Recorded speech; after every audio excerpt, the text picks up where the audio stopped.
Hi, welcome to Glenn Meditation. Today I'm just going over some of the protocols I'm currently doing for my Parkinson's disease. If you haven't seen my videos before, my name's Glenn. I've had Parkinson's disease for about 3 years, and I don't take Parkinson's medication, so I don't take any pharmaceuticals for Parkinson's. I'm trying to solve the disease naturally.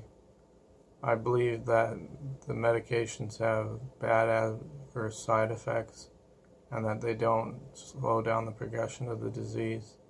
That's as far as I understand. So I want to try to manage my symptoms as much as possible naturally. When I last talked to you guys, I was doing celery juice. I was on about day 35. I ended up stopping that around day 45. It just wasn't getting the results that I was expecting, and it just didn't feel right inside my gut. So, if anything, it seemed to be causing more problems after a while. The skin was good with it, though.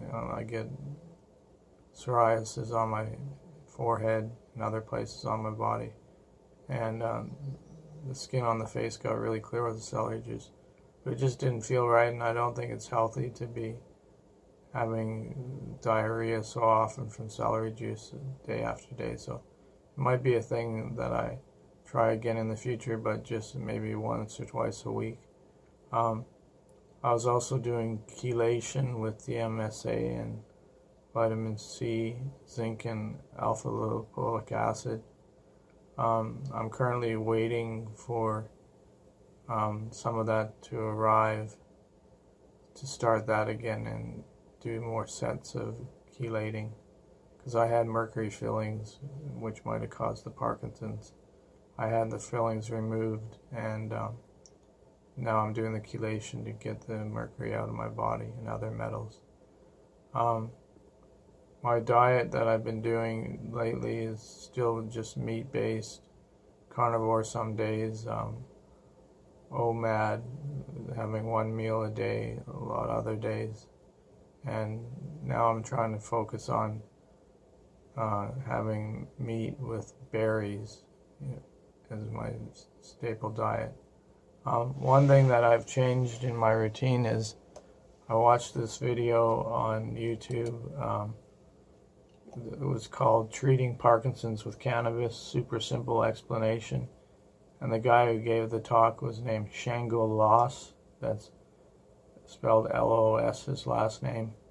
And Shango, kind of a strange name, S-H-A-N-G-O.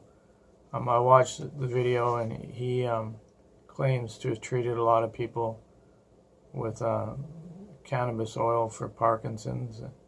Well, 12 people to be exact.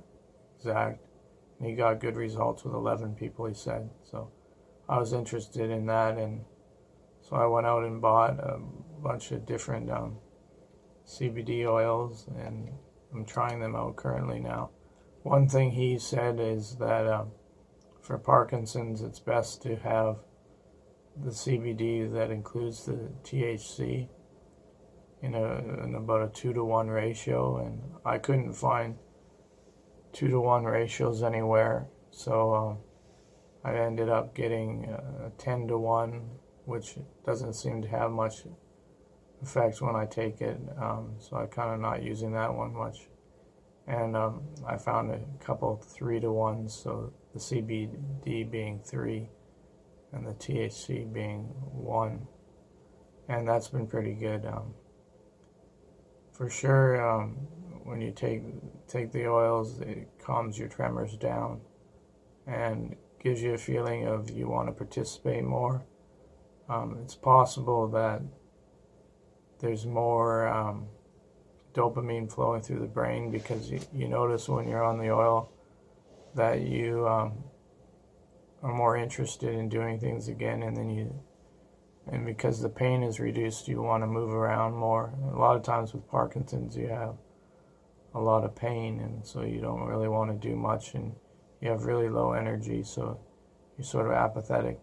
So all the things that marijuana is sort of accused of causing is actually the opposite result when you have Parkinson's, or in my experience anyhow. So when you take the oil, next thing you know, you're more interested in stuff. You want to get your body moving again, and you want to get out and do stuff, which is great. It's not perfect though. Like when you first start taking the oils, you get tired quite often, and you need to rest a lot, and you need to kind of figure out your dosage, which isn't really an exact science. What's different than taking the oils versus smoking marijuana is that when you smoke it, you get hit with it right away, and it's quite an intense high depending on what the strength of the weed. But with the oils, it's the opposite. It's like you're ingesting it, so it's used through a different metabolic pathway. So it comes on slow and then kind of builds up and can actually get quite strong. So if you're trying the oils, I recommend don't drive or do anything like that if there's THC in them. You can also get CBD that's without the THC, but what I understood from the talk I watched and what I've been investigating and seeing, you see those Parkinson's videos where people have great changes to their tremors and stuff like that. Those are with not just straight CBD as really you see on the marketplace now. That's actually a full spectrum, so it has everything from the plant, including the THC. So that's what I've been trying. I really recommend it if you have Parkinson's or other neurological conditions, to maybe give a look at it and do your research and maybe go to a clinic that specializes in that, and hopefully it's legal in your area. I live in Canada, so we're lucky. So yeah, in May I'm basically using CBD oil, eating meat, trying to do OMAD, and that's what I'm up to these days, and feeling pretty good. One problem I'm struggling with is my right knee is in a lot of pain, so kind of makes me look like I'm not walking really good, but it's not really my balance is affected. It's just the knee hurts, so it sort of puts my walking gait out. So that's what I'm struggling with these days, is just that. And other than that, I'm enjoying the CBD oil, and it's definitely an improvement for Parkinson's. Anyhow, take care. Have a good day. Bye-bye.